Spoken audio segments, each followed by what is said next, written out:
আসসালামু আলাইকুম দর্শক। বর্তমানে একটা জায়গার নাম নিয়ে অনেক বেশি আলোচনা হচ্ছে, অনেক গুণে বেড়ে গেছে, অনেক গুণে এই আলোচনা বেড়ে গেছে এই জায়গাটার নাম নিয়ে। জায়গাটা হচ্ছে ভারতের, আমাদের দিনাজপুর, রংপুর দিনাজপুরের পাশে ভারতের যে একটা চিকন একটা করিডোর আছে, চিকেন নেক, মুরগির ঘাড়, সেই চিকেন নেক নিয়ে অনেক বেশি আলোচনা হচ্ছে। এটা আগ পূর্বেও আলোচনা ছিল, পাকিস্তান আমল থেকে এটা আলোচনা ছিল, কিন্তু বর্তমানে ডক্টর ইউনূস সাহেব সরকার আসার পর থেকে এটা নিয়ে অনেক বেশি ব্যাপক আলোচনা শুরু হয়ে গেছে। আমরা এখন আসি চিকেন নেকটা কী জিনিস। আমাদের বাংলাদেশের পূর্ব দিকে, ভারতের উত্তর পূর্ব দিক মিলিয়ে বাংলাদেশের সাথে ভারতের 7টি বর্ডার আছে, 7টি রাজ্য আছে। বাংলাদেশের উত্তর এবং পূর্ব দিক মিলিয়ে বাংলাদেশের সাথে ভারতের 7টি রাজ্য আছে। আসাম, মণিপুর, মেঘালয়, অরুণাচল প্রদেশ, নাগাল্যান্ড, এরকম 7টা রাজ্য আছে। এই 7টা রাজ্য সাথে ভারতের মূল ভূখণ্ড, বর্তমান মেইন ল্যান্ড যেটা ভারতের বর্তমান ভূখণ্ড, সেই ভূখণ্ডের সাথে এই 7টা রাজ্যের যোগাযোগের একমাত্র রাস্তা হচ্ছে এই চিকেন নেক। এই চিকেন নেকটা শিলিগুড়ির চিকেন নেক, শিলিগুড়ির নামক জায়গাটা চিকেন নেকটা।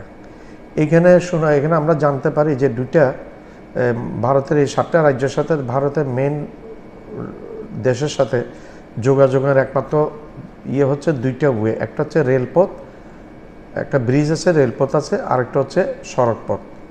এই 2টা পথেই ভারতের বাকি 7টা রাজ্যের সাথে ভারতের মেইন ল্যান্ড, মূল ভূখণ্ডের সাথে যোগাযোগের একমাত্র পথ, এবং জিনিস আনা নেওয়া, মানুষ আসা যাওয়া, সেনাবাহিনী আসা যাওয়া, অন্যান্য সব জিনিসপত্র আসা যাওয়ার মধ্যে এই 2টা মাধ্যম আছে, 2টা ওয়ে আছে, একটা রেলপথ এবং একটা সড়কপথ।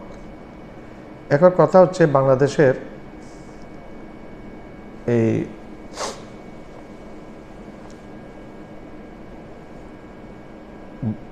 বর্ডার থেকে, বাংলাদেশের সীমান্ত থেকে নেপালের সীমান্ত পর্যন্ত মধ্য দিয়ে এই চিকেন নেকটা চলে গেছে। এই বাংলাদেশের শেষ সীমান্ত বর্ডার থেকে নেপালের সীমান্ত পর্যন্ত এই যে চিকেন নেকটা, এই চিকেন নেকটার প্রস্থ হচ্ছে মাত্র 40 কিলোমিটার, 40 না 41 কিলোমিটার এরকম। তো এটা হচ্ছে খুব সেন্সিটিভ একটা জায়গা ভারতের জন্য, বাংলাদেশের জন্য এবং চীনের জন্য। চীনও অনেক দিন ধরে ওত পেতে আছে, এই চিকেন নেকের উপর চীনের নজর আছে। ভারত অনেক বেশি এখন বর্তমানে সেন্সিটিভ হয়ে গেছে। ডক্টর মোহাম্মদ ইউনূস সাহেব আসার পরে ভারত অভিযোগ করছে বাংলাদেশে পাকিস্তানের গোয়েন্দা সংস্থা ISI এর প্রধান এসে গোপনে চিকেন নেকের পাশেই ভ্রমণ করে গেছেন, পরিদর্শন করে গেছেন, এবং বাংলাদেশের গাজীপুর সমস্ত কারখানা পরিদর্শন করে গেছেন। এগুলি নিয়ে ভারতের অনেক আপত্তি। ভারত যখন বাইরে থেকে অস্ত্র কিনে অ্যাটম বম নিজেরা বানায় তখন কোনো আপত্তি থাকে না, আপত্তি যত এই ছোট একটা বাংলাদেশকে নিয়ে। এটা ভিডিও করতে গেলে অনেক বড় হয়ে যাবে, আমি সংক্ষেপেই বলছি। তো এই চিকেন নেকটা ভারতের কাছে অতি জরুরি। যদি কোনো কারণে চীন এবং বাংলাদেশ মিলে চিকেন নেকটা যদি ব্লক করে দিতে পারে, তাহলে ভারতের 7 সিস্টার ভারতের মূল ভূখণ্ড থেকে সম্পূর্ণ আলাদা হয়ে যাবে। এবং ভারতের 7 সিস্টার 7টি রাজ্য, তারা অনেক আগে থেকে তারা স্বাধীনতা চাচ্ছে, তারা ভারতের সাথে থাকতে চাচ্ছে না, তারা বরং ভারত থেকে বাংলাদেশকেই পছন্দ করছে অনেক বেশি, যেটা আমাদের প্রধান উপদেষ্টা গত কিছুদিন আগে একটা বক্তৃতায় বলেছেন। নেপালও বাংলাদেশকে পছন্দ করছে ভারতের থেকে বেশি, ভুটানও বাংলাদেশকে একইভাবে পছন্দ করছে ভারত থেকে বেশি। তো সব কিছু নিয়ে ভারত এখন একা হয়ে গেছে। ভারতের 7টি প্রতিবেশী দেশ, একটির সাথে বর্তমানে ভারতের কোনো সম্পর্ক নেই। ভারত এখন সম্পর্ক করতে গেছে তালেবানদের সাথে, উপায়ন্তর না দেখে। মোদি একজন কট্টর হিন্দুত্ববাদী মুসলিম বিদ্বেষী নেতা। সেই মোদি এখন মুসলিম অধ্যুষিত তালেবানদের সাহায্য নিতে গেছে তাদের কাছে। কতটুকু অসহায় হয়ে গেলে এটা করতে পারে। ভারতের পররাষ্ট্রনীতি, মোদির পররাষ্ট্রনীতি মোদিকে যে ভারতকে যে কত একা করে ফেলেছে সেটা এখন দিবালোকের মতো স্পষ্ট। আমাদের বিতাড়িত প্রধানমন্ত্রী, পলাতক খুনি, ফ্যাসিস্ট বিতাড়িত পলাতক প্রধানমন্ত্রী হাসিনাকে ভারত আশ্রয় দিয়েছে। এই হাসিনাকে বাংলাদেশের বাইরে ভারত ছাড়া অন্য কোনো দেশ আজ পর্যন্ত আশ্রয় দেয় না। এবং বর্তমানে কিছুদিন আগে জাতিসংঘ কর্তৃক স্বীকৃতিপ্রাপ্ত একজন মানবাধিকার লঙ্ঘনকারী খুনি শেখ হাসিনা জাতিসংঘ দ্বারা স্বীকৃত হয়ে গেছে। এই স্বীকৃতিতে আসার পর থেকে মোদি প্রচণ্ড রূপে চাপে পড়ে গেছে এবং বাংলাদেশ সরকার হাসিনাকে এখন চাচ্ছে আমাদের কোর্টের চাহিদা অনুযায়ী কোর্টে ফেস করতে হবে হাসিনাকে। কোর্টের আদেশ অনুযায়ী বাংলাদেশ সরকার হাসিনাকে চাচ্ছে। রেড অ্যালার্ট জারির প্রচেষ্টা চালিয়েছে বাংলাদেশ সরকার এবং জারি হয়েছে শুনেছি। এর ফলে জাতিসংঘের সনদ এই সব কিছু মূল্য এবং ভারতের অভ্যন্তরীণ 55% উত্তরাঞ্চলে 7 সিস্টারে প্রায় 55% মানুষ চাচ্ছে শেখ হাসিনাকে বাংলাদেশে ফেরত দিয়ে দেওয়ার জন্য। বাকি ভারতের 16 থেকে 17% মানুষ চাচ্ছে ভারত শেখ হাসিনাকে ভারত যেন বাংলাদেশে ফেরত না দিয়ে অন্য কোনো দেশে যেন পাঠিয়ে দেয়। তাইলে বোঝা যাচ্ছে ভারতের মেজরিটি মানুষ কিন্তু এখন শেখ হাসিনাকে চাচ্ছে না, ভারত যে আশ্রয় দিয়েছে এটার বিপক্ষে। সব কিছু মিলে মোদি এখন প্রচণ্ড রকম একটা চাপের মধ্যে পড়ে গেছে এবং মোদি গত 1 মাস আগে বাংলাদেশকে নিয়ে একটা খেলা খেলতে গিয়েছিল আমেরিকাতে গিয়ে ট্রাম্পের সাথে বৈঠকে।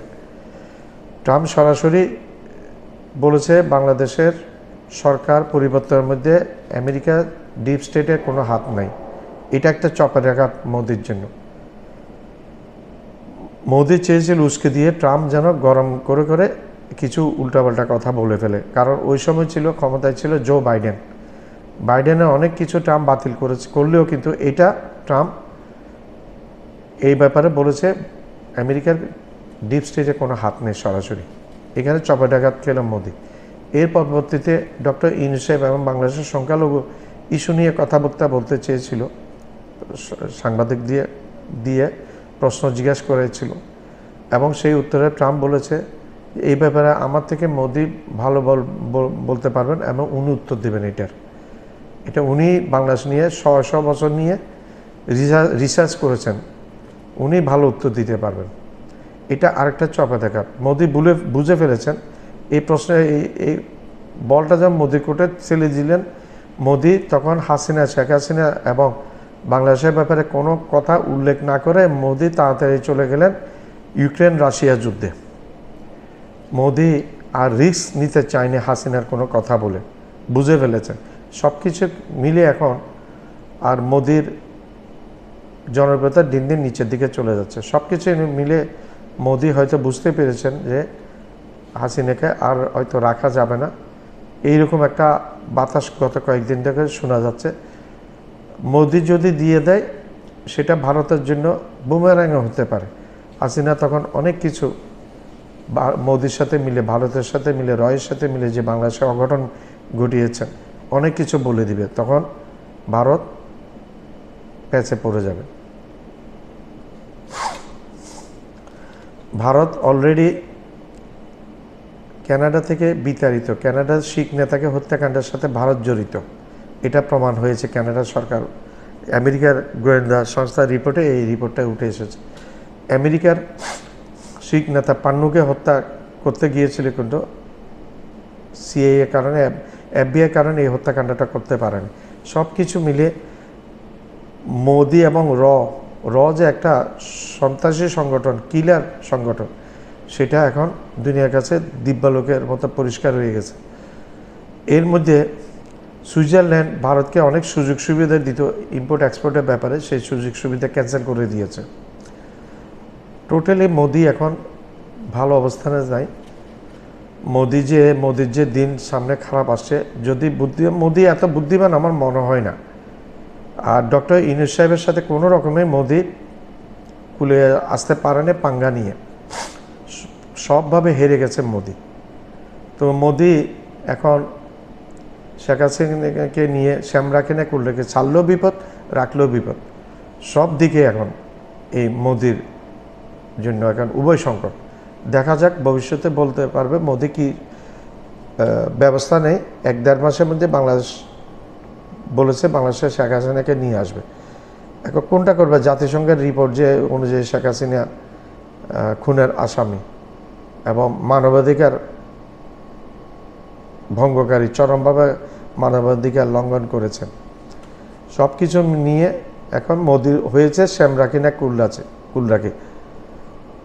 আর মোদি ছেড়ে দেয় না রেখে দেয় সেটা ভবিষ্যতে বলা যাবে। ভবিষ্যতে বলার উপর অনেক কিছু নির্ভর করবে। মোদির অবস্থা দিন দিন খারাপ হয়ে যাচ্ছে, মোদির জনপ্রিয়তা নিচের দিকে চলে যাচ্ছে, অর্থনৈতিক অবস্থা ভারতের অনেক নিচের দিকে। ধন্যবাদ।